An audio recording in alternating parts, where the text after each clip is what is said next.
തൃശൂർ ചൊവ്വൂർ അഞ്ചാംകല്ലിൽ സ്വകാര്യ ബസ് നിയന്ത്രണം വിട്ട് സ്റ്റോപ്പിലേക്ക് ഇടിച്ചു കയറി 3 സ്ത്രീകൾക്ക് പരിക്കേറ്റു. തൃപ്രയാറിൽ നിന്ന് തൃശൂരിലേക്ക് വരികയായിരുന്നു ബസ്. അപകടത്തിന്റെ CCTV ദൃശ്യങ്ങൾ പുറത്തുവന്നു.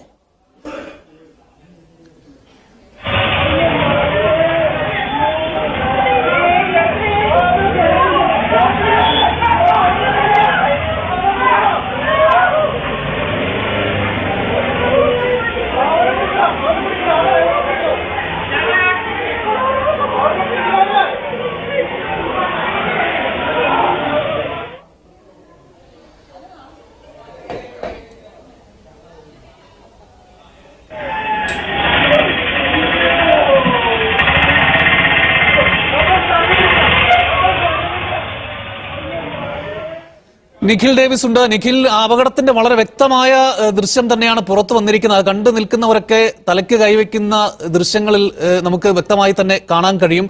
ഈ അപകടം എങ്ങനെ സംഭവിച്ചു എന്നാണ് മനസ്സിലാവുന്നത്. നിഖിൽ, ഇപ്പോൾ നിൽക്കുന്നത് ആ അപകടം ഉണ്ടായ സ്ഥലത്താണോ? ഇപ്പോൾ അപകടത്തിൽ പരിക്കേറ്റവരുടെ നില എന്താണ്?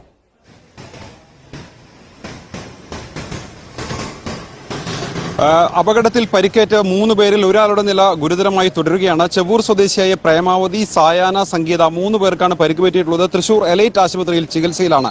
അപകടമുണ്ടായ സ്ഥലം എന്ന് പറയുന്നത് ഇവിടെയാണ്. ബസ് തൃപ്രയാർ ഭാഗത്ത് നിന്ന് അവിടെ നിന്ന് വരുന്നു. നല്ല വേഗതയിലാണ് ബസ് വരുന്നുണ്ടായിരുന്നത്. ബസ് നേരെ വന്ന് ഈ ബസ് സ്റ്റോപ്പിനെ ഇടിച്ച് തെറിപ്പിക്കുകയായിരുന്നു. ഇവിടെ ഒരു വൈദ്യുതി പോസ്റ്റ് ഉണ്ട്. ഈ പോസ്റ്റ് ഇടിച്ച് തെറിപ്പിക്കുകയായിരുന്നു. ബസ് സ്റ്റോപ്പിലേക്ക് ഇവർ തെറിച്ച് വീഴുകയായിരുന്നു. 3 പേരാണ് അവിടെ ഉണ്ടായിരുന്നത്. ആ 3 പേരും തെറിച്ച് വീഴുകയായിരുന്നു. ബസിന്റെ ഡ്രൈവർ ആ ദൃശ്യങ്ങളിൽ തന്നെ കാണാം, CCTV ദൃശ്യങ്ങളിൽ തന്നെ കാണാം. ഡ്രൈവർ അവിടെ നിന്ന് മുങ്ങിപ്പോകുന്നത്. നിലവിൽ ഈ ഡ്രൈവർ ഇതുവരെയും കീഴടങ്ങിയിട്ടില്ല. ഡ്രൈവറെ പിടികൂടാൻ വേണ്ടി ചേർപ്പ് പോലീസിന്റെ അന്വേഷണം തുടരുകയാണ്. ഇപ്പോൾ KCB പോസ്റ്റ് മാറ്റാൻ വേണ്ടി KCBയിലെ ജീവനക്കാര് വന്നിട്ടുണ്ട് ഇവിടെ ഈ പോസ്റ്റ് മാറ്റാൻ വേണ്ടി. ഇവിടെ ഈ ഒരു അപകടം ഉണ്ടായതെന്ന് പറയുന്നത് തൃശൂർ കൊടുങ്ങല്ലൂർ റൂട്ടാണ്. നല്ല വേഗതയിൽ വാഹനങ്ങൾ വരുന്നൊരു ഇടം കൂടിയാണിത്. കഴിഞ്ഞ ദിവസവും സമാനമായ ഒരു അപകടം ഇവിടെ ഉണ്ടായിരുന്നു. ഈ റോഡിന്റെ പ്രത്യേകത, അത് പൂർണ്ണമായും കോൺക്രീറ്റ് ചെയ്തിട്ടുള്ള റോഡാണ്. നല്ല മിനുസമുള്ള റോഡാണ്. ചാറ്റൽ മഴ കൂടി ഉണ്ടെങ്കിൽ നല്ല വേഗതയിലാണെങ്കിൽ ഒരു കാരണവശാലും നിയന്ത്രണം കിട്ടില്ല എന്നുള്ളതാണ്. അപ്പോൾ ഈ ഒരു അപകടമുണ്ടായ സ്ഥലത്ത് ആളുകളെ സംബന്ധിച്ചിടത്തോളം ഇവിടെ നിങ്ങൾക്ക് എങ്ങനെ യാത്രക്കാർ ഇവിടെ ഒരു വേഗത എങ്ങനെയാണ് വണ്ടിയുടെ? ഭയങ്കര സ്പീഡാ. ഇതിപ്പോ മൂന്നാമത്തെ ആക്സിഡന്റ് ഉണ്ടാവണേ. ഇതിനു മുമ്പുള്ള അപകടം എങ്ങനെയായിരുന്നു? ഇതുപോലെ തന്നെ ആൾക്കാർ ബസ് കയറാൻ നിന്നു. വണ്ടി വരുന്ന സമയത്ത് കഴിയാണെങ്കിൽ ഇപ്പോൾ ഒരു ഓവറായിട്ട് വന്നു. അങ്ങനെ ഉണ്ടായെന്നാണ് ഇപ്പോൾ പറഞ്ഞ അറിവ്. പൊതുവെ ഇവിടെ ഒരു പണ്ട് അപകടം ഉണ്ടായ സമയത്ത് വെച്ചിട്ടുള്ള ഇതാണല്ലേ പോലീസിന്റെ?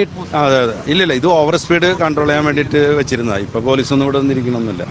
അപ്പോൾ ഈ ഒരു അപകടം ഉണ്ടായ സ്ഥലത്തെ ദൃശ്യങ്ങളാണ് ഇപ്പോൾ കാണുന്നത്. നമ്മൾ നേരത്തെ കണ്ടുപോലെ CCTV ദൃശ്യങ്ങൾ കാണുമ്പോഴാണ് ഈ ഒരു അപകടത്തിന്റെ തീവ്രത മനസ്സിലാവുകയുള്ളൂ. ബസ് സ്റ്റോപ്പിൽ വഴിയരികിൽ